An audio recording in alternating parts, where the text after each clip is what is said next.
La doctora Silvia Roldán Fernández es la secretaria de Salud de Tabasco. Está en cabina y esta mañana platico con ella.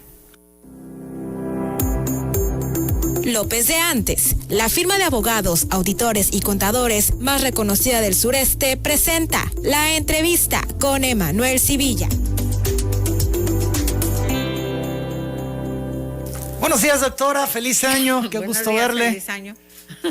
Pues aquí en estas es que la cuarta ola que ya pega a Tabasco. Sí, desde luego, desde la tercera semana de diciembre estamos en crecimiento, no tan fuerte como estas últimas, y todavía nos quedan dos dificilísimas. Estas próximas 2 semanas son más difíciles de lo que hemos vivido en estos momentos. Sí, bueno, pues ayer salimos con 987 casos, ¿no? Antier salimos con 300 y tantos, o sea...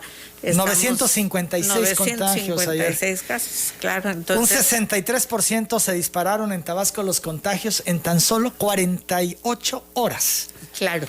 Esto habla de la situación y de lo contagioso del virus. Claro, este virus, la transmisión se hace súper rapidísima. ¿Usted se acuerda que cuando iniciamos la pandemia hablábamos de que los pacientes llegaban a los hospitales a los 10 días muy complicados, a los 10 días?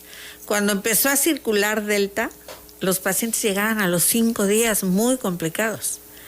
Y ahora en esto, pues eso es lo que estábamos esperando, seguramente así es, ¿no? La transmisión es muy rápida, generalmente en jóvenes es donde se ha dado más, porque han sido los que más se han expuesto, desde luego. Los que menos se han cuidado. Claro. Y los entonces, que no traen cubrebocas. Así es. Los que están en fiestas, los en antros. que creen que a ellos no les va a pasar nada, ¿no? Porque todavía en los listados de laboratorio, le quiero decir que seguimos teniendo una gran cantidad de brotes familiares. Hay 5 gentes de familia, hay 3, hay 2, o sea... Yo conozco casos de varios integrantes de familias o familias completas con este cuadro. Sí, aquí el riesgo es que el virus se comporte así porque estén vacunados por este asunto, pero que entre en un paciente que no está vacunado, en una persona mayor que no esté vacunado con comorbilidades y que tenga un problema serio. ¿Omicron predomina ya en Tabasco? Sí, yo creo, mire...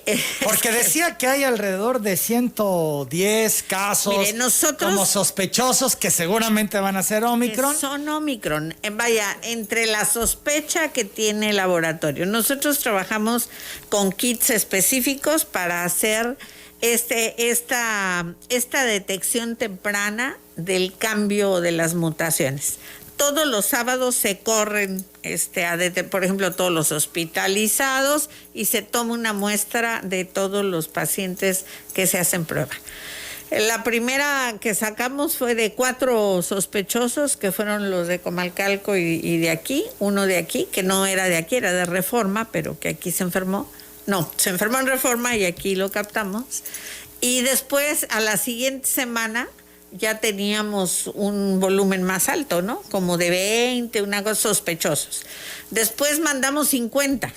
Este sábado hay más o menos 250 sospechosos de Omicron. Y el INDRE no se da abasto para todo el país. El INDRE lo que nos dice es muy apegada el reactivo que se está usando en la secuenciación, muy apegado a la realidad. Tómenlo así. Entendamos esto. Decía 110 posibles casos de la variante, ahorita me dice 250. Sí, más o menos. Más o menos, que es lo que se tiene actualizado. Pero lo que más nos pega, o lo que más nos está diciendo que desde luego que está circulando en alta, son los cuadros clínicos. Vamos ahorita al cuadro clínico para todo el mundo tenerlo claro. Sin embargo, la pregunta es, cuando yo me hago una PCR... ¿ahí me especifican si es Omicron, Delta o alguna otra variante? No, para nada.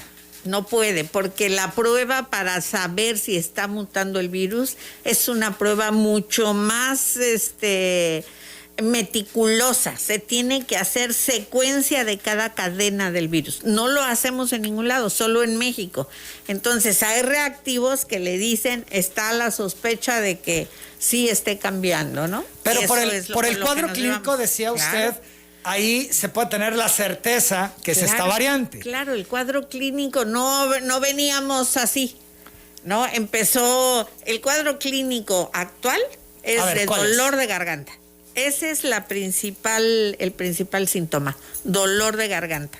No todos tienen fiebre, dolor de garganta, cansancio, y con esos dos, se va. Entonces, poco de dolor de cabeza, tal vez, pero la garganta. El dolor de garganta es clave. Está siendo clave, claro. ¿Y cuántos días duele la garganta? Mire, empieza con dolor. No, perdón, yo le estoy diciendo mal. El dolor de garganta es con lo que empiezan y hay un cuadro de gripe, de escurrimiento nasal que puede ser leve o moderado. Esos son los 2 puntos claves. ¿Cuánto dura? Puedo amanecer con dolor de garganta y de pronto el escurrimiento. Así es. Cuidado, porque puede ser Omicron. Cuidado, porque puede ser Omicron. Toda la gente que tenga un síntoma de gripa, de lo que conocemos por gripe o resfriado común, se debe hacer una prueba.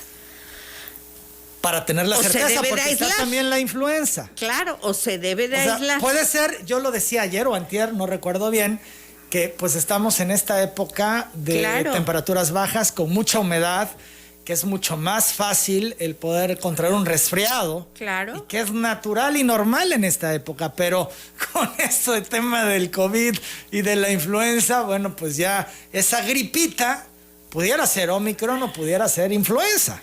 Claro, el asunto de la influenza junto con COVID no es nuevo, pues el año pasado tuvimos casos de influenza que también estaban cursando con COVID. Yo creo que yo le platiqué, la jefa de enfermeras del hospital de la mujer tuvo las 2 combinaciones, estuvo hospitalizada y todo. O sea, es muy factible, ¿por qué no? Por eso el tema de la vacuna en diciembre, en todo el invierno que termina hasta marzo de influenza.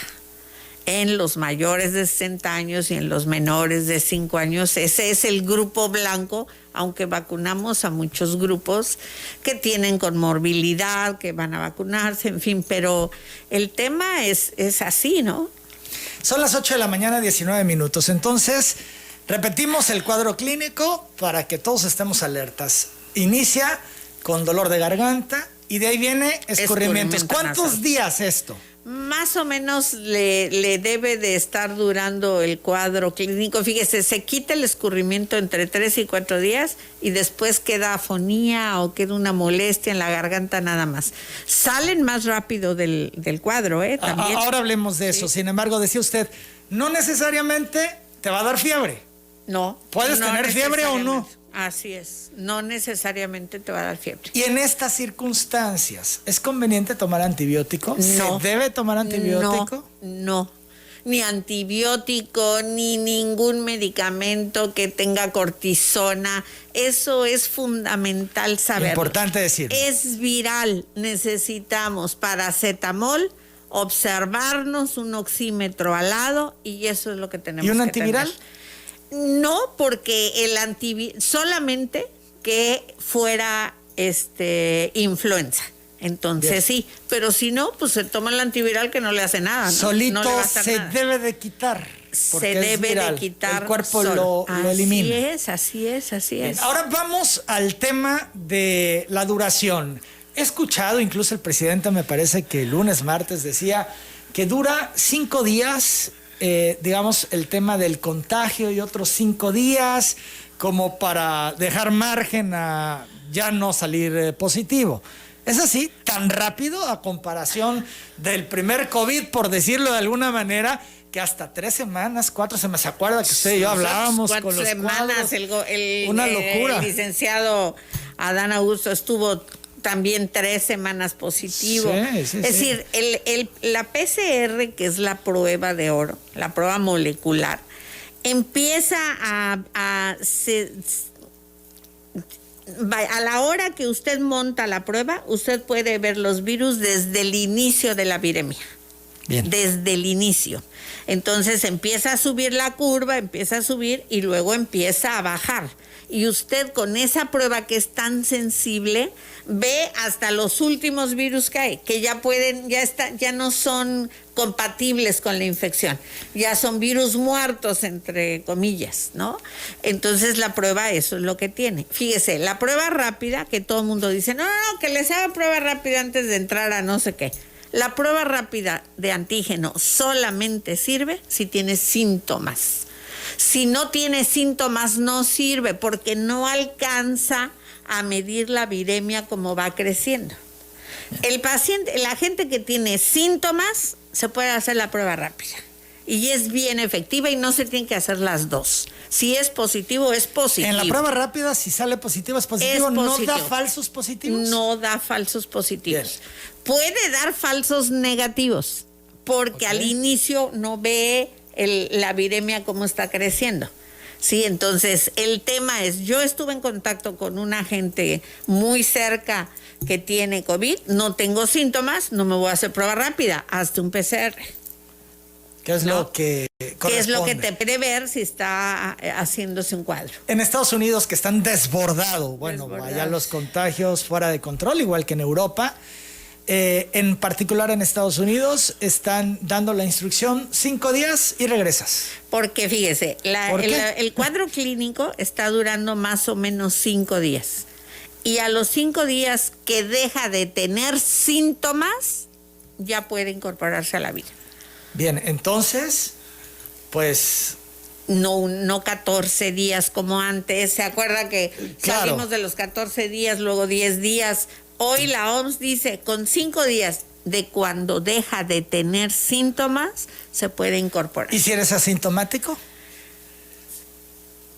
Pocos asintomáticos hemos detectado en estos últimos grupos, ¿eh? Prácticamente asintomático sí, pero de contacto que esté con otro.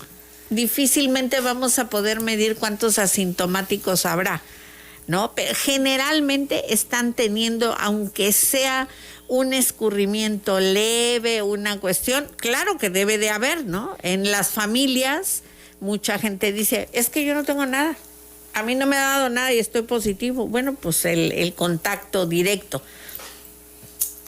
La variante Omicron del coronavirus tiende a infectar solo la parte superior del cuerpo, a diferencia de las otras que podían afectar los pulmones y causar neumonía severa. Esto indicó el epidemiólogo Abiy Mahmoud, jefe de la Oficina de Gestión de Incidencias de la OMS. Que son buenas noticias, dice, pero se requieren más estudios para tener certeza. Bueno, como es nueva variante, están en esas, pero bueno, no pega a los pulmones, no deriva en neumonía, que es lo que nos traía soleado con las primeras deriva variantes. en hospitalizaciones. De hecho, ayer Ese es el decíamos punto. 27 hospitalizaciones En todo el sector, ¿eh? cuando tenemos 953 positivos. Claro. Que Fíjese, generalmente tendríamos el 10% 200, 300. generalmente se iba al hospital, ¿no? En todo el resto de la pandemia. Ahora, varias cosas. Primero, si ya tienes Omicron, ¿te puedes contagiar al poco tiempo de Delta u otra variante? ¿O ya tienes anticuerpos y estás protegido? No, 6 del meses COVID? cuando menos. Bueno, eso es lo que debería de ser. Que tú Ok. te contagias ahorita de esta variante y quedas 6 meses como si te hubieses vacunado contra, ¿no? Traes los Y que- anticuerpos. claro, tienes anticuerpos. Y estás- ninguna otra variante te puede pegar. Creemos que no, pero no se lo puedo asegurar tampoco, porque hemos tenido pacientes que en un año han tenido 3 cuadros clínicos de la misma característica, ¿no? O 2 cuadros clínicos. También cada cuerpo reacciona distinto. Totalmente distinto. Y así como Mire, hay ha organismos ayudado- que no se han contagiado nunca, aunque hayan estado en contacto, y yo Así conozco es, casos yo que a mí me también. impactan, que dices, en su familia hubo y siguen saliendo negativos y le Sí. mides los anticuerpos y no hay presencia del virus, o sea, impresionante, y otros que llevan 3 y 4 vueltas de COVID. Así es, fíjese, desde luego cada cuerpo es diferente y reacciona de manera diferente, pero a nosotros nos ha ayudado mucho la cantidad de gente que se ha infectado, desde luego, porque tiene cuando menos una reserva ahí y la vacuna. y la cobertura de vacunación. Eso es lo que ha ayudado.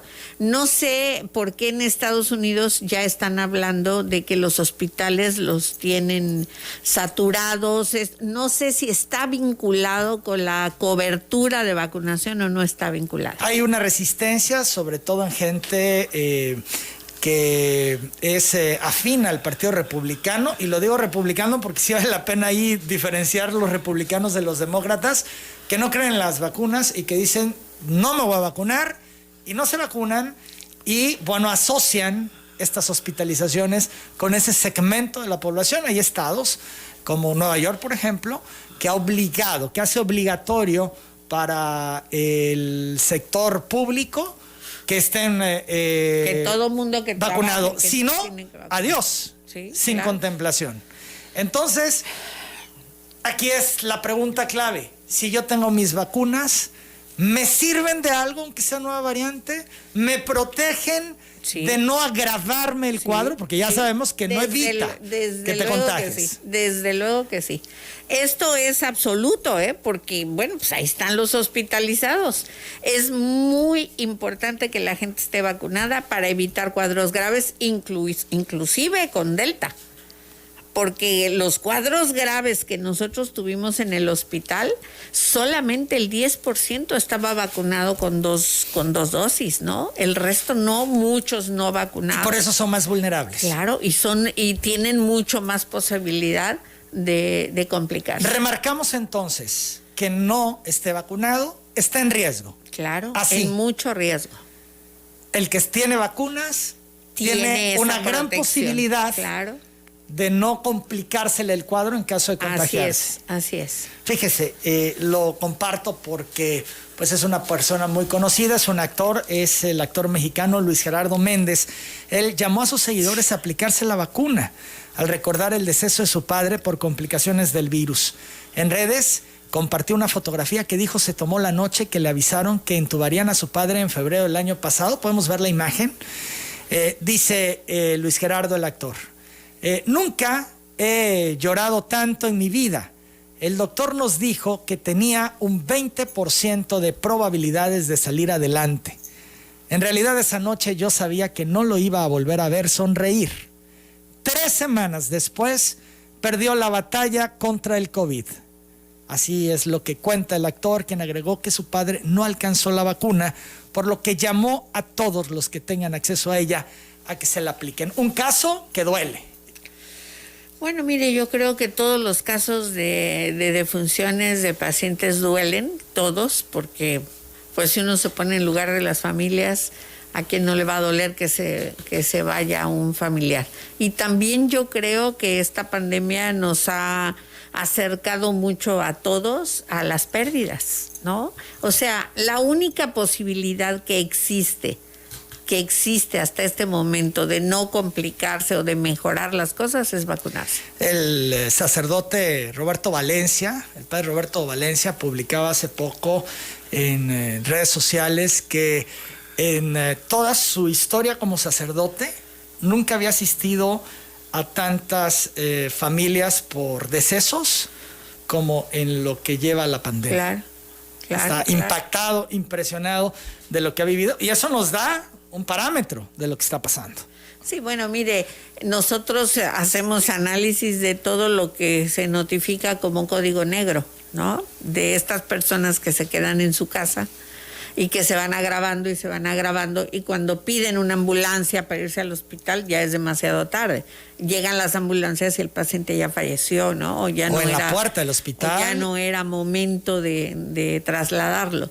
Yo creo que hoy el hospital ofrece otras posibilidades. Al principio, y la parte más difícil, y sigue siendo esa, es que no puede estar la familia con ellos. Pero, por ejemplo, en la Burbuja del Parque, que es un hospital de atención temprana, tiene una dinámica totalmente diferente al paciente grave. El paciente grave tiene que estar en una zona de terapia, donde hay COVID, donde todos los médicos tienen que estar, pues desde luego, a veces no identifica usted ni quién es, ellos se ponen hasta el nombre en el uniforme para que la gente los identifique. En la burbuja, aunque están con protección y con todo, no hay pacientes graves. Entonces, el paciente que se hospitaliza temprano bien, no tiene esta sensación de que el que sigue es él para intubarlo o para ponerse o para complicarse más. Que pudiera estar ocurriendo en las zonas. Que en las zonas más graves, pues así es, pues no hay de otra. Que llega de emergencia, son las 8:32. Doctora, vamos a la pausa. No vayan a creer que esto que voy a decir es una barbaridad, pero lo tengo que preguntar porque ya en algunos países se lo están planteando. ¿Es el momento de contagiarme de COVID? ¿Es una buena noticia contagiarse de este Omicron? Porque entonces se alcanzaría la inmunidad de rebaño por los síntomas que son leves, porque sales a los 5 días, porque no llegas al hospital, porque no tienen que intubarte, porque no terminas en deceso. Es el momento de contagiarnos de Omicron todos para lograr la inmunidad de rebaño. Y lo planteo así porque, por ejemplo, en Israel está en análisis esta posibilidad. Ellos ya van en la 4ª vacuna y están revisando que por los síntomas que genera el Omicron, pudiera ser el momento de dejar en libertad a todo mundo, contagiarse todo el país, y eso generaría ya condiciones sin necesidad de una vacuna, los anticuerpos naturales. Doctora, ¿qué dice de eso? Mire, nosotros calculamos que hemos tenido 145,874 casos COVID, ¿no? En total. Multiplíquelo por 10. Algunos dicen que por 30. Multipliquémoslo por 10, pues, ¿no? Y no por 30 que debería de dejar cada caso. Es 1 millón y fracción. Y traemos 3 millones de vacunas puestas. O sea, todos ya hemos estado en contacto prácticamente con el virus y no nos ha dado la inmunidad que requerimos. Ese es el asunto. A lo mejor el que se enferma ahorita le va a dar inmunidad por 6 meses, pero no le está garantizando que le va a dar inmunidad permanente para todo. El que se enferma tiene una inmunidad, sí la tiene, por 5 o 6 meses, ¿no? Porque además esto de que se miden, ya sabe, ¿no? Aquí dio porque todo el mundo se hacía anticuerpos para ver cómo estaba, pero los anticuerpos celulares no se pueden medir. Entonces todo el mundo tenemos cierta protección cuando nos enfermamos, pero la protección es por 6, 7 meses porque entra una nueva variante y hay que hacer otra vacuna que esté vinculada con esa variante si es que la que está no tiene esta posibilidad de proteger, como influenza, por ejemplo, que la vacuna cambia cada año. ¿Ah, sí? Claro, por eso se aplica cada año, porque hay una mutación, los virus así son. Pero también en el COVID está la mutación, ¿y cuántas variantes llevamos? Pero esa mutación seguramente le sigue pegando a lo que están haciendo con la vacuna, que eso es lo que habría que estudiar, ¿no? ¿Cuánto tiempo tendríamos de chance para tener una vacuna que nos durara cuando menos un año, ¿no? Claro. Y luego imaginen el movimiento que nosotros hemos tenido para vacunar a toda la población, el movimiento y el costo, porque no es solamente el costo de la vacuna, es el costo del traslado, es el costo del personal, es el costo del tiempo, de lo que dejamos de hacer. O sea, es carísimo todos los operativos que hacemos. Y además lo que se distrae el personal, claro, diciéndolo de alguna supuesto, manera, en lo que deberían estar también atendiendo de las enfermedades, las cirugías, todo lo que pues en el día a día se tiene. Mire, ahorita con el INSABI, ellos están proponiendo, nosotros ya teníamos áreas de triage en todos los centros urbanos, en casi todos, en todos los hospitales comunitarios. Estos triage se van a cambiar por áreas de atención de infección respiratoria. A ver, ¿qué significa estos triage? Bueno, el triage significa que cuando usted llega con un problema respiratorio, entra aquí y aquí le hacen la prueba, aquí lo revisan, aquí dicen, no, tú te vas al hospital.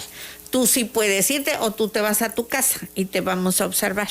Ese es el triage.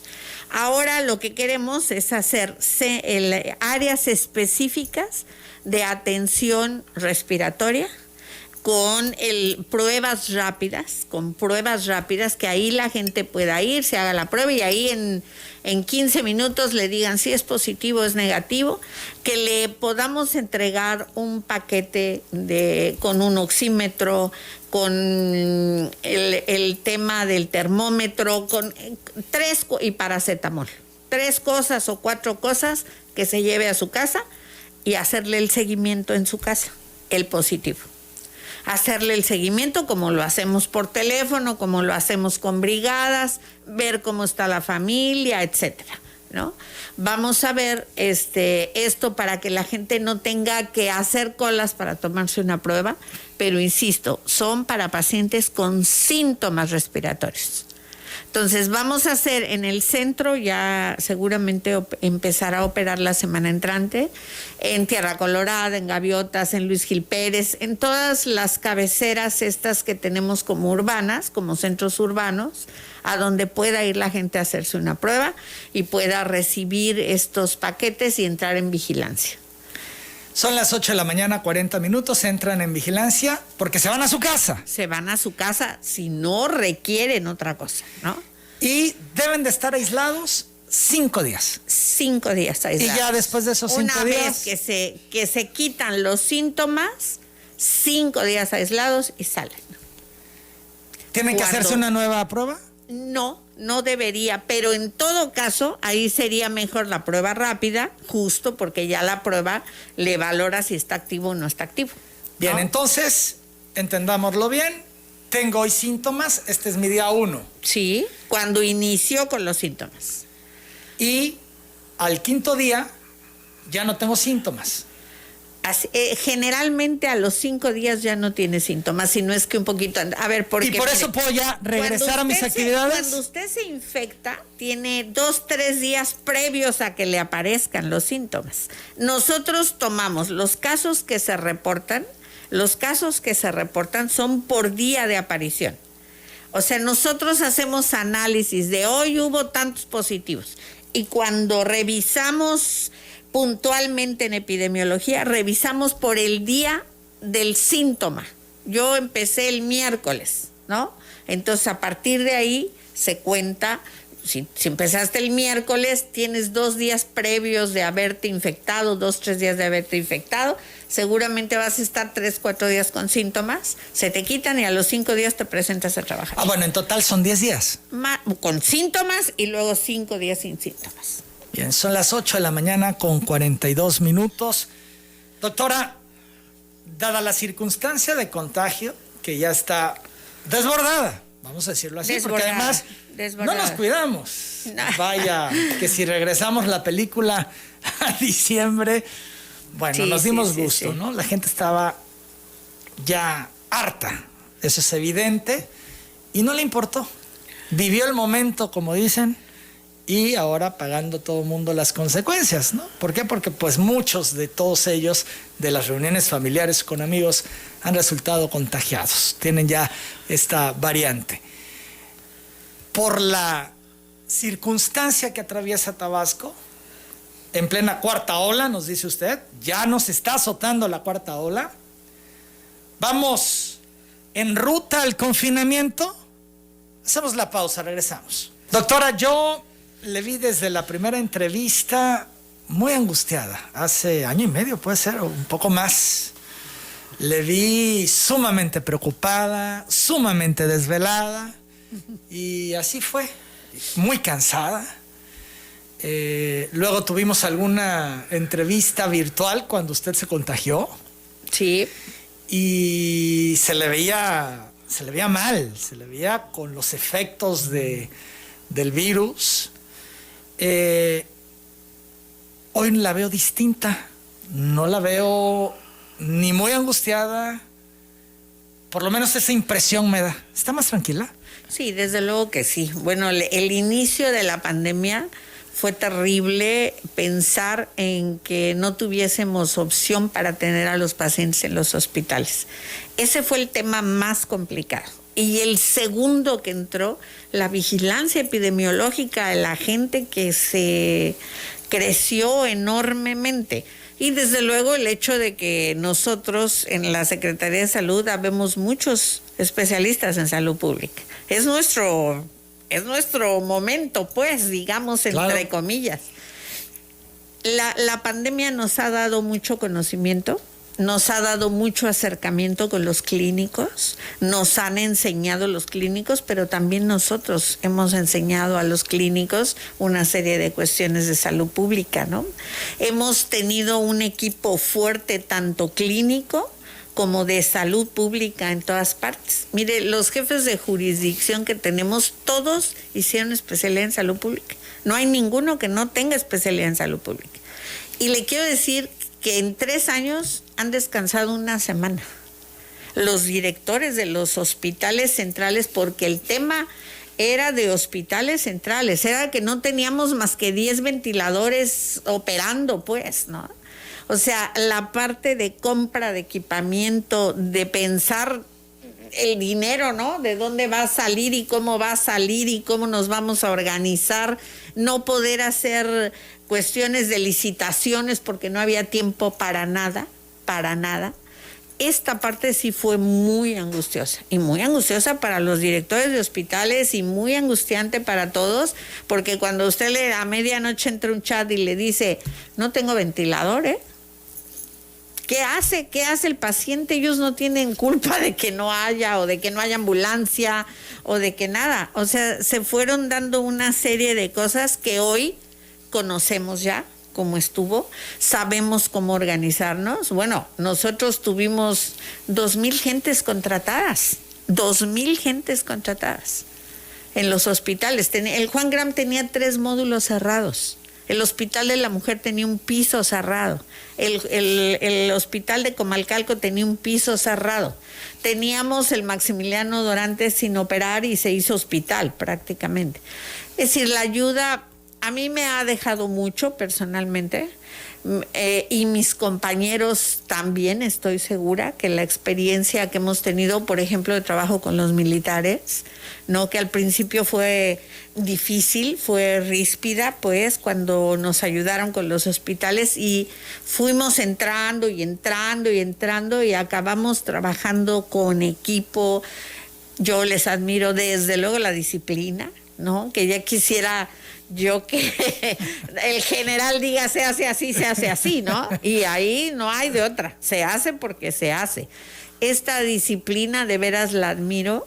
Ellos también le bajaron mucho a la parte tan rígida que tienen para dar entrada, porque tampoco tenían toda la gente posible para operar, y el ayudarnos, el trabajo con el sector salud, que lo teníamos totalmente perdido.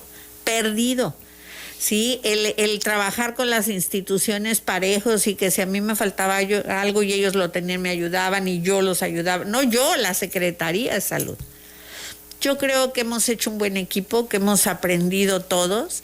Lamento que tengamos 2 años solamente en COVID, porque hay tantísimas cosas que hacer. Y no se ha podido avanzar en los otros temas. Y entonces nos lanzamos y va para atrás otra vez, ¿no? Porque el personal se tiene que distraer para otras cosas.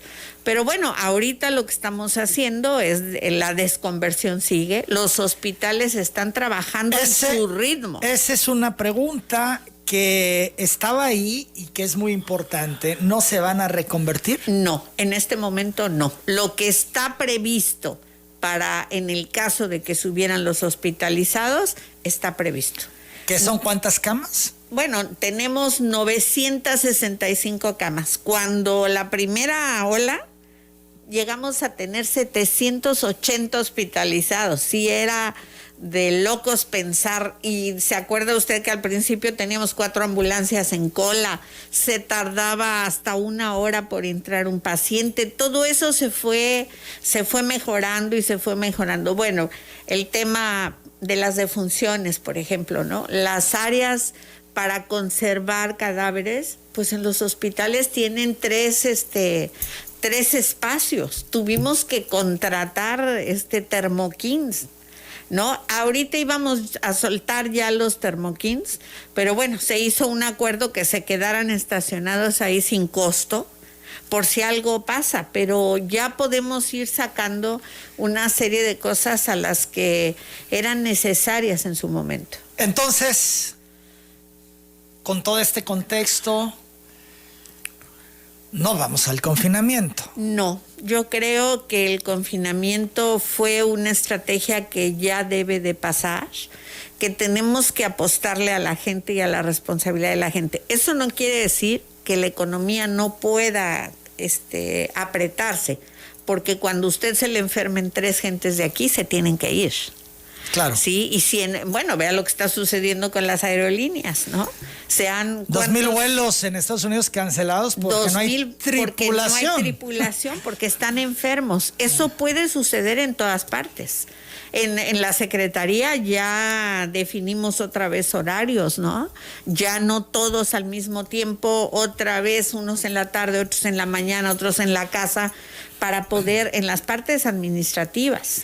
Doctora, ¿todos nos vamos a enfermar en algún momento?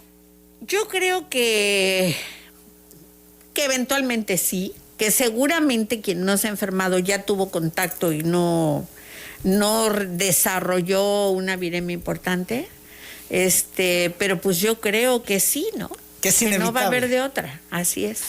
Bien, aquí la clave es no todos al mismo tiempo.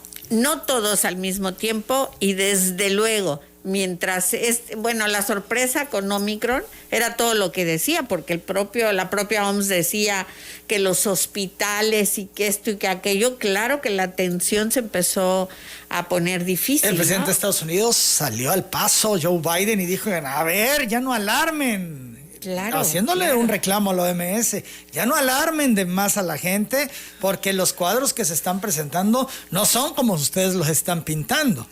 Así es, yo creo que fue sorpresa de esta mutación que tuvo un cuadro leve, moderado, pero que puede no seguir siendo ese, que en cualquier momento puede resultar otra. Mire, ya ayer hablaban de una mutación en Francia, no son de cuidado. No estamos sobre esa, no nos distraigamos en esa parte, ¿no?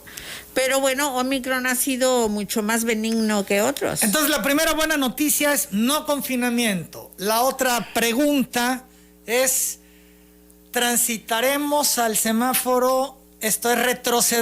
¿Retrocederemos en el semáforo epidemiológico? ¿Es necesario o pudiéramos mantener el verde a pesar de los contagios mientras las hospitalizaciones no se disparen? Los indicadores para el semáforo están basados, los más pesados es desde luego, uno es el número de casos que crezca, pero el pesado es el de hospitales, el de terapia intensiva, el de defunciones, desde luego. Entonces esos están muy bajitos y vamos a seguir a nivel nacional, vamos a seguir en semáforo verde, ¿no?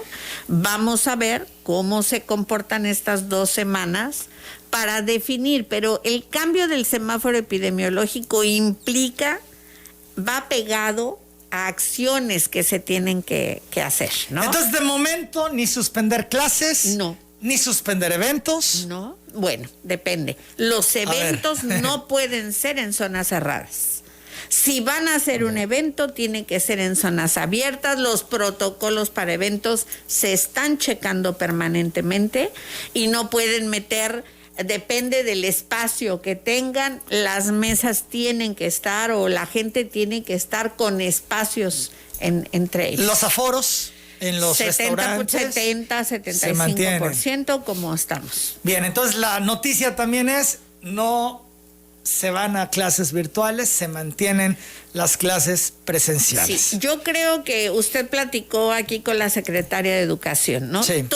Nada es 0 o 10, sino que todo hay que irlo observando y analizando para saber qué medidas se toman. Pero de momento esa es la situación. A lo mejor tienen que tomar estas cuestiones híbridas, unos en clase, otros en casa, regresar, depende. Si un Están niño, manejando horarios, nos decía la secretaria, claro, que horarios, por ejemplo, una ¿no? primera parte de la mañana la mitad del grupo, la siguiente parte la otra mitad del grupo. Claro. En otras escuelas van un día unos y otros días otros.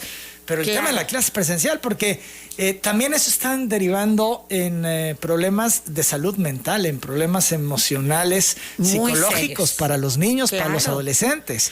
Fíjese, el tema de la tecnología, ¿no? Que es imposible controlar a los niños que realmente estén en la clase o no estén. El tema del tiempo de la familia, de las mamás sobre todo, para poder apoyar a los niños en la escuela.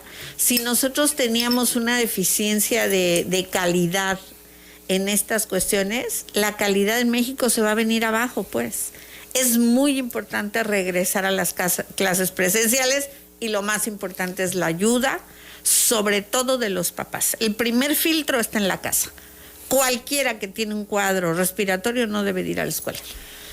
Sí, quien tenga síntomas de gripita o algo, No no debe manden ir a a la los escuela. niños. Claro. Eso es de entrada, ¿no? Claro. Incluso ahí el profesor, si detecta inmediatamente que alguien viene con un cuadro así, pues regresarlo, Claro, ¿no? es que la maestra Egla, la doctora, porque es doctora, hizo como la definición de los filtros. El primer filtro es la casa, el segundo filtro es la puerta de la escuela y el tercer filtro es el salón, ¿no? O sea, tienen 3 posibilidades para evitar que haya un niño así. Ahora, si hay 2 niños positivos en un salón, pues hay que quitar el salón. Y si hay más, hay que cerrar la escuela durante 5 días.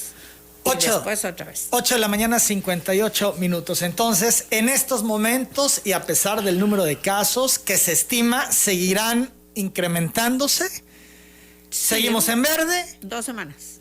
seguimos en verde, no se suspenden clases y no se suspenden eventos en general. Eventos en general, si están en zonas cerradas y no están respetando los protocolos, se van a cancelar. Ya hemos cancelado varios, ¿no? Que hay mucho más aforo del que debería, que está en espacios cerrados, no se hace. Masivos en estos momentos impensables. Lo ideal es no. Lo ideal es no. Es decir, la cantidad de gente que se junta. Mire, ayer nosotros tuvimos en la deportiva que convocamos a gente que no se había vacunado y los de 14 años que estamos vacunando. ¿No? Había muchas mamás en la puerta de la deportiva enojadas, porque no las dejábamos entrar, pero juntas. Yo les decía, denos chance, ¿no? Sí. De que se pongan en una cola, de que esperen a sus hijos, no pueden entrar todos al acompañamiento de los hijos. Hoy ya se abrió la sede de carro. Todo el que se vaya a vacunar y tenga carro, vaya al campo militar, ahí estamos vacunando en carro y en la deportiva a pie. Las 9 de la mañana en punto. Hacemos una nueva pausa en breve. ¿Todavía podemos seguir? ¿Un momento más? Bien. Es importante preguntarle sobre el retraso que ha anunciado el gobierno federal de las vacunas que no llegaron para los docentes, para los profesores. Ahora que hablábamos de eso, se esperaba que mañana iniciaran en el país y esto no va a ser posible. ¿Ya les dijo la Secretaría de Salud cuándo van a tener vacunas para enviarlas a Tabasco? No nos ha dicho porque también están parados en función de que la vacuna llegue. Usted sabe que la vacuna que se va a poner a los maestros hoy es Moderna. Entonces depende de cuando la puedan trasladar de Estados Unidos para acá. La primera notificación que tuvimos es que el jueves, o sea ayer, íbamos a tener la vacuna. Yo comenté con la gente de la Secretaría de Educación, que es el enlace con la maestra Egla y con ella, que no diéramos fechas hasta que no tengamos la vacuna en Tabasco. Una vez que tengamos la vacuna y los insumos, porque no es solo la vacuna, son jeringas, son cuestiones, las toallitas alcoholadas, es decir, son una serie de cuestiones. Entonces damos la fecha para salir en eso y no corriendo. ¿Estima que pudiera ser la próxima semana? Sí, yo creo que la próxima semana, posiblemente el fin de semana, estemos vacunando a los maestros.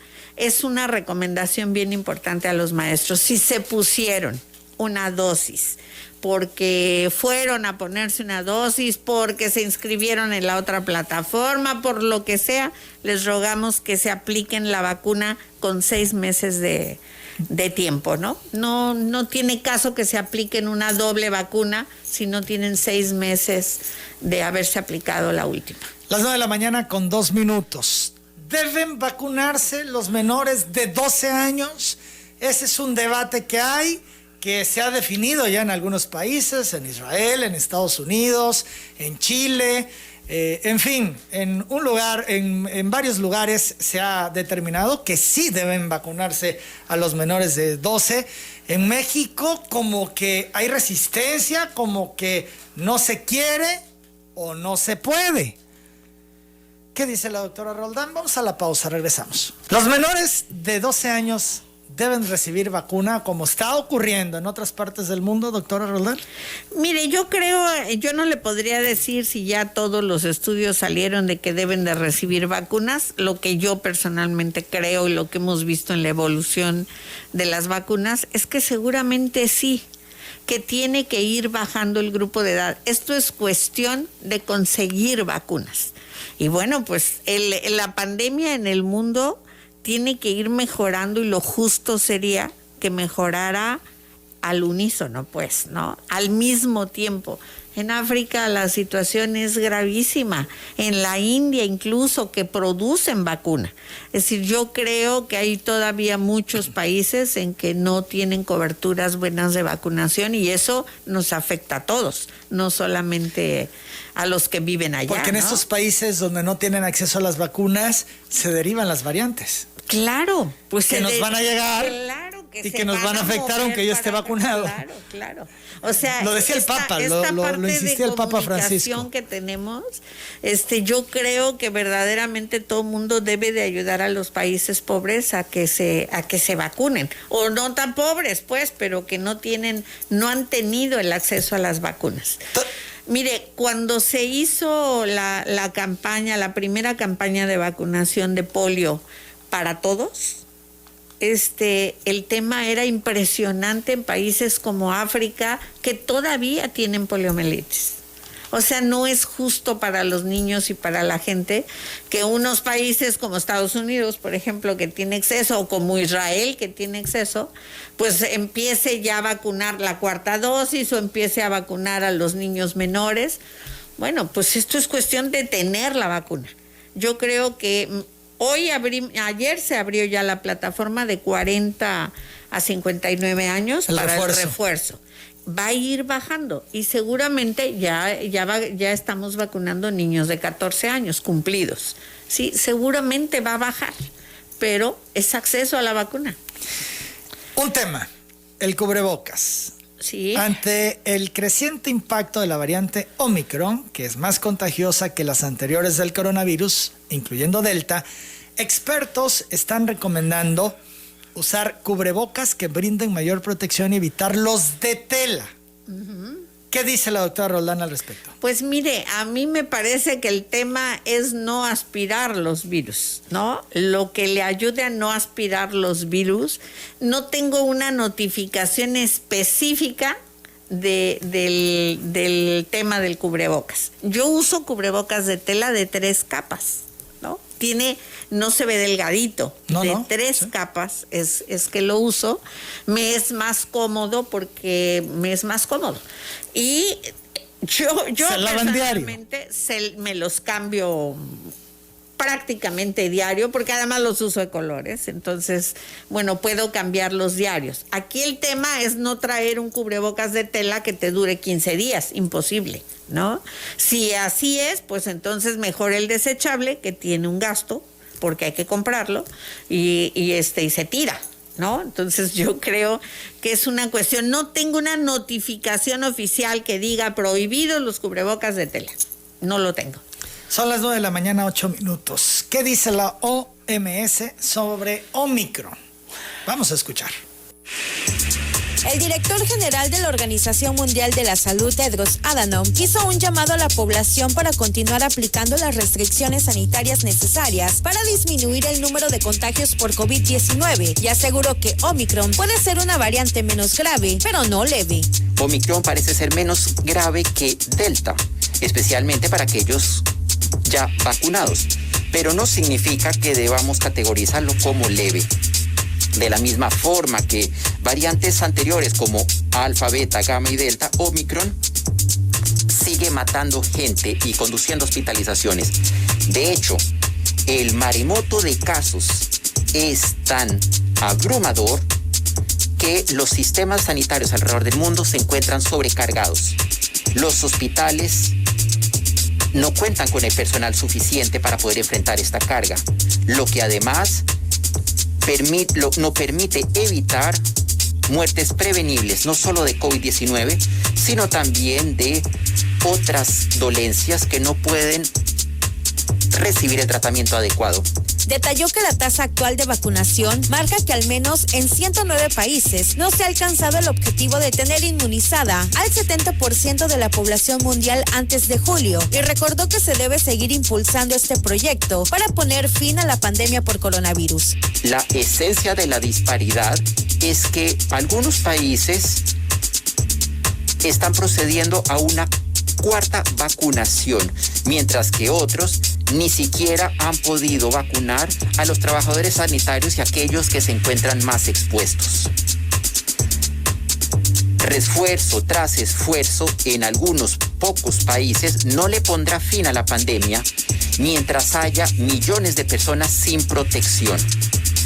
Debemos entonces hallar otra forma de proceder. Durante la conferencia se informó que la variante U, descubierta en Francia, se encuentra bajo monitoreo y se expuso que esta no se encuentra circulando ampliamente como las ya conocidas.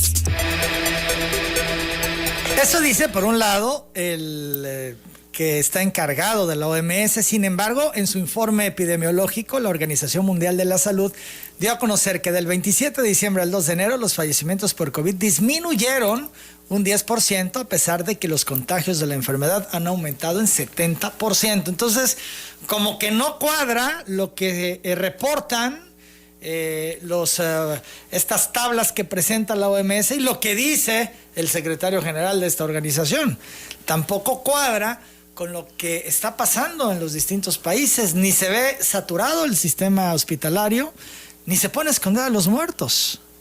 No, yo creo que sí es un hecho lo que estamos observando, cuando menos en México, incluso en Estados Unidos, es que no están saturados los hospitales, que los cuadros son leves y moderados.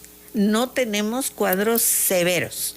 No tenemos cuadros que hayan tenido que llegar al hospital, lo que no nos sucedió con Delta ni con las primeras alfa, beta, las primeras virus, variantes. La clasificación de los virus. Nosotros en Delta a la semana estábamos recibiendo pacientes al hospital en serio, ¿no? O sea, ya abrimos otra vez módulos, todo para mantener el hospital listo por si había una cuestión. Hoy tenemos el hospital listo. Pero no hay pacientes. No hay pacientes que estemos recibiendo graves. El presidente López Obrador también habla sobre esto de la nueva variante de COVID, del Omicron. Vamos al enlace a Palacio Nacional. Sí, hemos estado dándole seguimiento a esta nueva variante de la pandemia. Es muy contagiosa, pero afortunadamente no tiene el nivel de peligro, no hace tanto daño como las otras variantes. Sí hay contagios, sí, pero no tenemos incrementos todavía en hospitalizaciones que nos lleven a pensar que pueda rebasarnos, ¿no? ¿Coincide lo que dice el presidente con lo que usted está diciendo, doctora? En los hospitales no se tiene este registro, no están entrando pacientes graves, tampoco están falleciendo por este motivo. Sí hay una gran cantidad de contagios. Una gran cantidad de contagios. Bueno, hoy a lo que salimos ayer nosotros con 900 y tantos, después de tener, ya estábamos viendo, híjole, 360 y ayer 900 y fracción, ya tenemos mucha solicitud de pruebas en la deportiva, ya se abrió. De hecho, ayer se reaperturó el módulo del parque y el incremento fue impresionante. Bueno, se saturó. Vamos a ver, hay un video por ahí, ¿no? De la cantidad de gente en el Parque Tabasco que fue a acudirse a hacer el test, justamente porque pues tenían la duda, ¿no? O los síntomas. Desde muy temprano se pudo observar una larga fila de automovilistas y personas a pie que arribaron a esta sede ante la incertidumbre de si saber o no. Aquí estamos presentándole las imágenes. Estaba prácticamente todo un carril, ¿no? De este Boulevard Bicentenario. Para las pruebas. Para las pruebas. Y eso indica, doctora, de cuántos casos probables hay. Claro, y también indica que en muchas empresas y en esto les están diciendo que si no se hacen una prueba no entran, o quien vaya a viajar, o quien vaya a ir a un evento, para todo le están pidiendo pruebas. Realmente le quiero decir que es la punta del iceberg, ¿no? Porque obviamente habrá mucha gente que se hace una prueba en un laboratorio y no la notifica en tiempo y forma, que no sabemos cuántas son, porque así empezó el brote en Villahermosa. El brote en Villahermosa empezó porque toda la gente que se contagió, que venía de vacaciones y no sé qué, iba a laboratorios particulares. Los laboratorios particulares empezaron a reportar y empezamos a ver cómo subía, pero no lo podemos meter en el oficial porque faltan datos en el reporte. Trabajamos con ellos, se les dijo, necesitamos la información porque pues claro, de otra manera cómo contamos casos, ¿no? Pero aún así hay quien se retrasa, quien no puso el dato, en fin, y esto es solamente la puntita, debe de haber mucho más. Muchos casos. Ahora, el reporte se estaba haciendo 3 veces a la semana, a como estamos hoy, ¿regresará diario? Estamos valorando esta semana si la entrante empezamos a notificar diariamente. Ayer se publicó. Ayer. Y entonces se volvería a publicar el sábado. Se volvería a publicar el sábado y de ahí, dependiendo de la reunión que hoy tengamos en la tarde, veremos si empieza a publicarse otra vez todos los días. El sábado pudiéramos llevarnos la sorpresa de 3,000 casos. Y no tendríamos que espantarnos porque es lo de ayer, hoy, mañana, ¿no? Así es. Es posible. 102 positivos de la corrida de la noche tengo reportados ahorita, claro, ¿no? ya van 102 positivos. Sí, pero solo de la corrida de la noche, o sea, que hay que juntar todo lo de ayer. Y no se contabilizan las pruebas rápidas que salieron positivas. Sí, claro. ¿Esas también? Todo se contabiliza. Incluso en el informe, en el tablero general, nosotros tenemos cuántos se hacen por antígeno, cuántos se hacen por PCR. Sí, todos.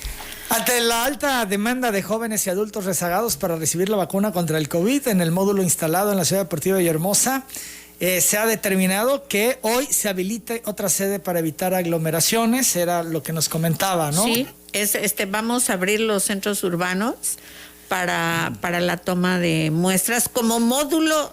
No precisamente va a ser para toma de muestras, es un módulo para infecciones respiratorias. Quien tenga síntomas puede ir a estos módulos. Sí, te ahí toman le la van muestra. a hacer la prueba, sí, y ahí la prueba rápida se la van a hacer ahí para preguntarle los datos generales que tenga y darle seguimiento. Pero hacemos énfasis porque sí hubo gente que a mí me comentó que era asintomático, quiso hacerse prueba rápida y le dijeron que no. Claro. Si no tienes síntomas, no debes de hacerte la prueba rápida. No debe de hacérsela porque la desperdicia y se va con una sensación de que es negativo y puede ser positivo.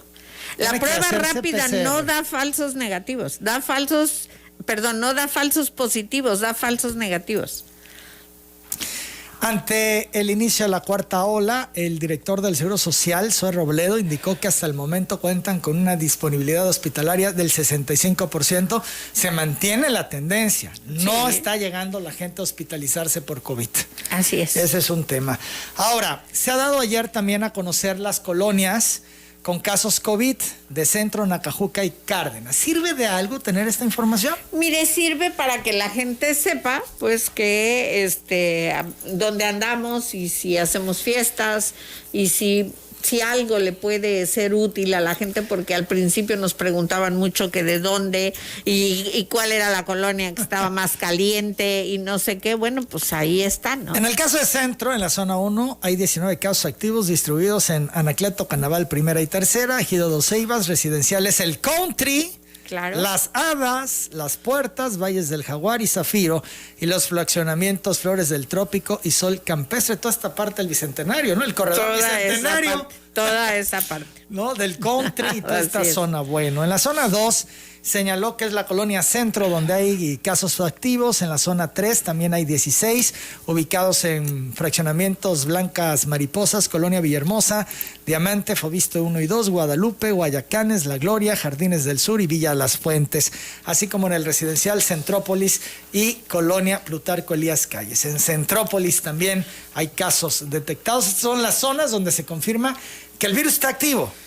No Así quiere decir es. que en las otras zonas no. No. pero es una Donde confirmación. hay mayor número de posibilidades de que si vas a visitar al vecino, pues te detengas, ¿no? Y no lo visites. Claro, ya nos decía usted que las clases hasta el momento continúan, que no hay retroceso en el semáforo epidemiológico.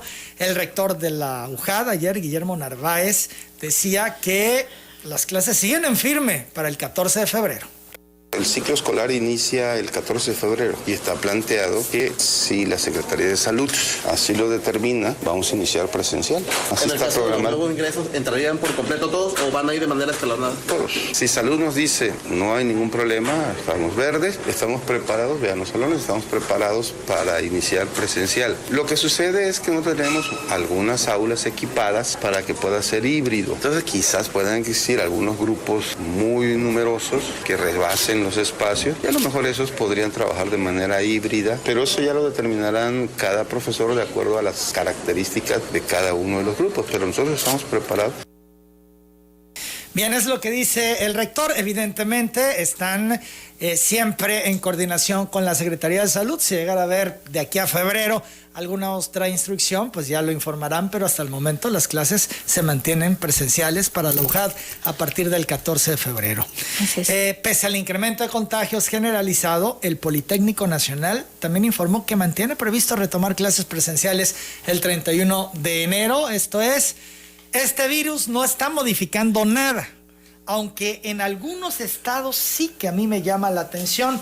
Por ejemplo, en Quintana Roo, que bueno, yo creo que es el boom, Quintana Roo, Los Cabos. Así es.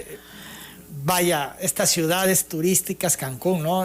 Que llegó todo mundo y que se condujeron como si no pasara nada, aglomerados, sin cubrebocas, celebrando. Bueno, el gobernador de Quintana Roo, él ha informado que a partir del 10 de enero la entidad retrocede a color amarillo en el semáforo epidemiológico. A partir del próximo lunes 10 de enero, los aforos se ajustan con lo establecido en el semáforo amarillo estatal. Las actividades esenciales continuarán de forma regular. Los hoteles, restaurantes y actividades turísticas tendrán un aforo del 60%. Las actividades sociales en general tendrán un aforo del 50% en espacios cerrados y del 70% en espacios abiertos. Ahí en Quintana Roo retroceso en el semáforo, igual que en un par de entidades más. ¿Discrepa con el criterio, doctora? No, yo creo que cada estado tiene condiciones especiales, ¿no? El aeropuerto de Quintana Roo, madre, Sí, el de aeropuerto Cancún. de Cancún, bueno, si vio las fotos es una grosería, ¿no? Imposible controlar, pues. Entonces yo creo que los lugares que son más turísticos y todo requieren de tener medidas, sobre todo en los aforos. Nosotros hemos batallado un poco con los aforos aquí, hemos cancelado eventos, todo mundo tiene que tener para hacer un evento un protocolo de manejo. Entonces, bueno, pues eso es a lo que podemos llegar. Yo no digo que no vayamos a cambiar de semáforo en un momento dado, pero hay que visualizar muy bien que el semáforo va con una serie de medidas atrás, sino para que lo cambia, ¿no? Claro, de momento no se tiene considerado. De momento, ¿no? Seguimos todo y nos esto mantenemos va en verde. En estas semanas, como todos los días, vamos a ver cómo caminamos.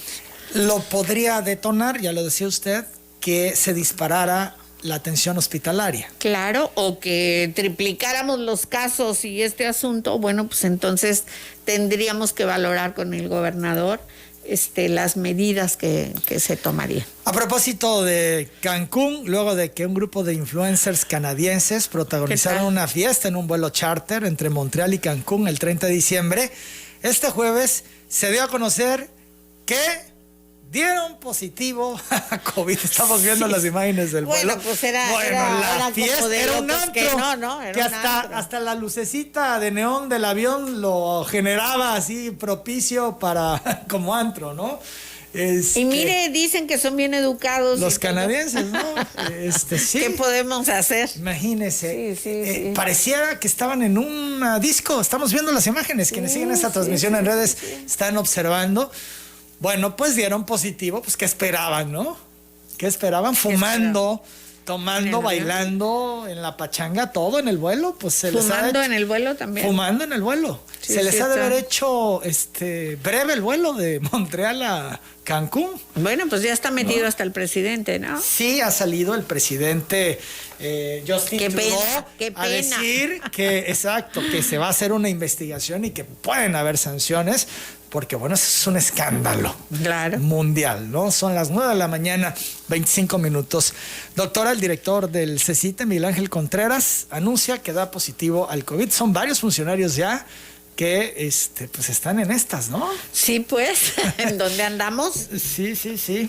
Bueno, la Red por los Derechos de la Infancia en México ha indicado que hasta el 12 de diciembre del año pasado 82,234 niños y adolescentes en el país se han contagiado, de los cuales 812 fallecieron. Es lo que se confirma, ¿no? Que el tema de las muertes en menores son mucho menos que en adultos. Mucho menos. En Tabasco yo creo que menos del 1% han sido menores de 19 años. De estas defunciones que ha habido, mucho con morbilidades, y los casos de los 145,000 casos que tenemos, el 10% más o menos es de menores de 19 años. Las 9:26, rápidamente le doy a conocer que la Asamblea Nacional de Francia ha aprobado el proyecto de ley para imponer el pasaporte de vacunación obligatorio a la población. Y en Chile, el presidente Sebastián Piñera anunció que debido a que los contagios han aumentado, se aplicará ya en su país una cuarta dosis de la vacuna de los afortunados, ¿no? Nosotros apenas ahí avanzando en la de refuerzo, ¿no? Y ahí en Chile ya van por la cuarta. Y toda la programación presencial del Festival de Cine de Sundance está oficialmente cancelada ante el aumento de casos de variante Omicron en Estados Unidos. También se cancelaron los Grammys. Son las 9:27 a.m. Vamos a la pausa. Regresando, el exgobernador Andrade denuncia que trabajadores de salud contratados bajo el programa EO23, Atención a la Salud, por el INSABI, no les renovaron contratos. ¿Cierto o falso esto? Regresamos. De salud contratados por el INSABI no fueron renovados en sus contratos. Doctora Roldán. Los trabajadores del INSABI tienen varias clasificaciones. Se van a contratar a partir de febrero. Esa fue la notificación que nos dieron, y con la idea de no mantener a la gente trabajando sin pagarle, porque también luego metemos a la gente que siga en este ritmo y a la hora de pagarle nos empezamos a complicar con esto. La notificación de INSABI para este grupo de 023, que así se llama la clasificación, se van a contratar a partir de febrero, pero se van a contratar todos, desde luego que sí. Influenza en Tabasco, ¿es tema o ya no es tema, doctora? Bueno, sigue siendo tema porque seguimos vacunando, no tenemos una exageración de casos de influenza, ahí ha ayudado mucho el cubrebocas, mucho ha ayudado, y estamos bien, tuvimos, yo creo que 5 o 6 casos graves de influenza nada más, pero vamos bien, la gente requiere de irse a vacunar, es importante que se vacunen. ¿Va a seguir la vacunación hasta cuándo? Hasta marzo, y traemos más o menos en el adulto mayor el 67% de cobertura. Requerimos que vayan a vacunarse. Si usted se vacuna, incluso estuvimos poniendo en las sedes de la tercera dosis de mayores de 60 años, influenza y COVID. Juntas se pueden poner. Lo que no podemos hacer es poner hoy una y al otro día o a los 8 días la otra. Tiene que esperar 15 días entre una y otra, pero juntas se podrían poner. Son las 9 de la mañana con 32 minutos, entonces... influenza hasta marzo. Hasta marzo. En los centros de salud. Centros de salud, así puede es. ir uno a vacunarse. Sí, yo creo que a la larga eso es lo que va a quedar si la vacuna tiene menos restricciones, digamos, de COVID, que todos los centros vacunen, ¿no? Claro. Porque así nos quitaríamos de este movimiento tan fuerte que tenemos que hacer. Claro, entonces, bueno, de influenza el llamado a los adultos mayores y también a los menores. Sí, claro, 14 años, de 0 a 5 años, estamos vacunando contra influenza, que es el grupo más fuerte. Mucha gente ha hablado, doctora, vamos a tratar de abordar lo más posible. Sí. Milter Argáez le pregunta por qué se siguen inaugurando antros en Villahermosa si se supone que los lugares cerrados deben estar controlados. No nos corresponde a nosotros el tema de esto, el dar los permisos o no es una cuestión de la Secretaría de Salud. A nosotros nos corresponde la supervisión y que se apliquen las normas, y es lo que hacemos. En diciembre cerramos varios lugares de jóvenes, ¿no?, que no estaban cumpliendo con la norma que se debería de aplicar. Se encuentra en telereportaje José del Carmen Morales, de 63 años, de la ranchería Mixteca Tercera. Pide el apoyo de la secretaria, ya que requiere un oftalmólogo porque necesita operarse la vista, ya que tiene cataratas. Con su ojo derecho ya no ve. Okay. Y del izquierdo está a punto de perder por completo la visión. No cuenta con recursos, está desesperado, doctora. Ahorita aquí lo está vemos. Esta persona. Sí. José Norberto Hernández Arias solicita la intervención de la Secretaría de Salud, ya que el Centro de Salud de Villajalupa está en pésimas condiciones, el inmueble, y hace faltan medicamentos. Alejandra López Guzmán pide a la secretaria acuda al Centro de Salud de Villaplayas del Rosario para que constate las condiciones en que se encuentra. Está muy deteriorado, el techo se está cayendo. ¿Están muy deteriorados los centros de salud, doctora? Híjole, mire, yo siempre he dicho que la Secretaría de Salud no tiene una secuencia de mantenimiento, porque el presupuesto para mantenimiento tendría que ser altísimo. A nosotros nos pega mucho el clima en el mantenimiento de las unidades. Nos pega en las casas, que no nos va a pegar en los centros de salud. Ahorita estamos dando mantenimiento a un buen número de centros de salud con un presupuesto que después de un tiempecito el INSABI dijo sí, vamos a meterle. Nosotros estamos esperando, porque lo tienen claro en el INSABI, que uno de los puntos más flacos de la Secretaría es el mantenimiento de centros de salud. Y estamos tratando de unirnos con los presidentes municipales también, que en lugar de construir, nos ayuden a mantener los centros de salud que finalmente son de ellos, ¿no? Ahora, con gusto lo veo. Gracias, doctora. ¿Sigue en pie la construcción del nuevo Hospital Rovirosa? Sí, claro. ¿Para este año? Hoy a las 10:30 de la mañana tenemos una reunión, y a las 12 del día nos vamos a reunir también con el gobernador, con finanzas, con esto, para ver cuál es la propuesta para el Rovirosa. Porque ya se tiene el terreno, nos dijo, ya por se allá tiene el terreno, en la Bicentenario. Así es, y ya está la parte más importante de ver cómo sería, qué tanto dinero costaría, aquí entran proyectos ejecutivos, todo esto que se tiene que contratar a fuerza para que se haga. Pero debe iniciarse en este año. Híjole, ojalá. Eso es lo que todos queremos. Ese ya no me gustó. No, bueno, pues un hospital en lo que sale toda la toda la papelería, todo lo que se tiene que hacer, que Hacienda acepte, que esto se avienta 8 meses, ¿no? Entonces sí es muy importante que este año se inicie cuando menos para que veamos algo del Rovirosa. Teresa Gómez Vidal pregunta a la secretaria de Salud si es correcto tomar paracetamol para la calentura y la neumelubrina para el dolor de huesos e infección. No, el paracetamol le sirve para todo. De Centla, Emiliano Correa felicita a la Secretaría de Salud por la labor que realiza y desea feliz año. También al personal de telereportaje, gracias. Luciano Gómez, persona con discapacidad, le dice a la Secretaría de Salud que no es cierto que haya medicamentos en los hospitales porque en el Centro de Salud de Bosques de Saloya nunca hay. El tema del abasto de medicamentos, doctora. Lo veo. Fíjese que estamos mejorando en abasto. Cerramos con 60 y tantos por ciento de abasto.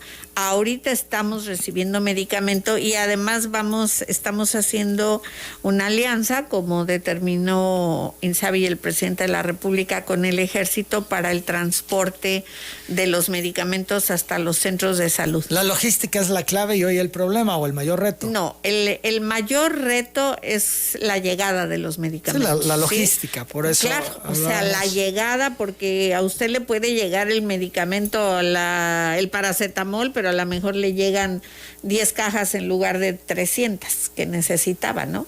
Entonces todavía tenemos problema de la llegada de medicamentos del año pasado. Estamos recibiendo ahorita medicamentos. Vamos a ver cómo nos va este año. María Hernández dice, le negaron la vacuna de influenza y su hijo de 10 años en el Centro de Salud de la Colonia Gaviotas Norte. Pregunta, ¿por qué? Tendría alguna comorbilidad, porque el tema es que es para menores de 5 años, ese es el foco grueso. Y alguien que tenga comorbilidad, por eso puede ser. Pero la contactamos. Liliana León Rodríguez dice que hace 4 días se realizó prueba de COVID porque tenía dolor de garganta y escurrimiento nasal, que el resultado fue negativo. Entonces, pues ya no entiende. Bueno, tenía los síntomas, pero salió negativo. Por eso, a lo mejor no es COVID, pues. Puede ser infección en la garganta, porque estamos en la época, ¿no? Puede ser infección en la garganta. Ella se debería de hacer una prueba de PCR. Si le sale negativa con síntomas, el propio equipo debe de decirle, entonces pase a PCR, ¿no? Roberto Leonel Marín López dice a la secretaria de Salud que acudió a aplicarse la vacuna de refuerzo a la sede UJAD en tiempo y forma, llevó su certificado de vacunación donde indicaba que ya se había vacunado, ya que extravió los 2 pequeños papelitos que le dieron como comprobante, pero no lo quisieron vacunar. El personal a cargo le dijo que tenía que llevar los comprobantes. Ok, lo contactamos para ver cuál es su... Romana Vega Bautista le pregunta a doctora Roldán a dónde puede llevar a su nieta de 17 años para que le apliquen la primera dosis de la vacuna anticovid. Estamos vacunando hoy a rezagados en la deportiva y en el campo militar en carro. Ahí los puede llevar hoy. Debe de ir hoy. María del Carmen Hernández pregunta a la doctora Roldán cuándo van a aplicar primera dosis para rezagados de la tercera edad que son alérgicos al medio de contraste. Híjole, tendríamos aquí que verlo porque no tenemos un grupo específico para vacunar porque sean alérgicos a los medios de contraste. Es una de las contraindicaciones que hay para vacunar. Es prácticamente la importante para no vacunar. Ella tendría que llevar un certificado de su médico y en cualquier etapa de rezago de esto, pues se vacuna y tiene que decir este asunto, ¿no? Miguel Pérez Segura pregunta a la Secretaría de Salud por qué ahora solo están dando contrato de 2 meses al personal de honorarios, ya que anteriormente era de 1 año, y por qué ya no les dan viáticos. Porque el personal de honorarios que tiene otro contrato como de COVID, por ejemplo de Insabi, se van a quedar con el contrato de Insabi y el de honorarios lo van a dejar. El Insabi lo que está haciendo es formalizar a todos los trabajadores. No se puede el volumen que tienen. Entonces van de poquito en poquito haciéndolo.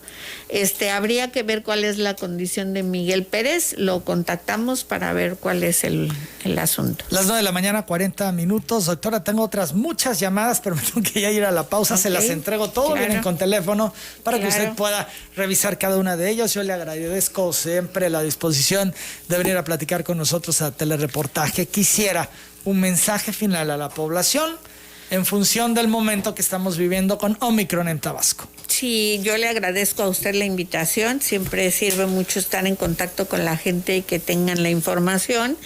Me parece que vamos a entrar en 2 semanas bien complicadas. Esto es ya lo que tenemos del regreso de vacaciones del resto de la gente, de las fiestas navideñas y de todo esto que hemos estado observando. Yo les ruego que nos cuidemos, ¿no? Que todos nos ayudemos, es cuestión de todos. Que seamos prudentes estas 2 semanas. Así es, que seamos prudentes. Que exageremos estas 2 semanas. Que exageremos estas 2 semanas y sobre todo que aprovechemos que hay vacuna para que todo los grupos que estamos vacunando vayan.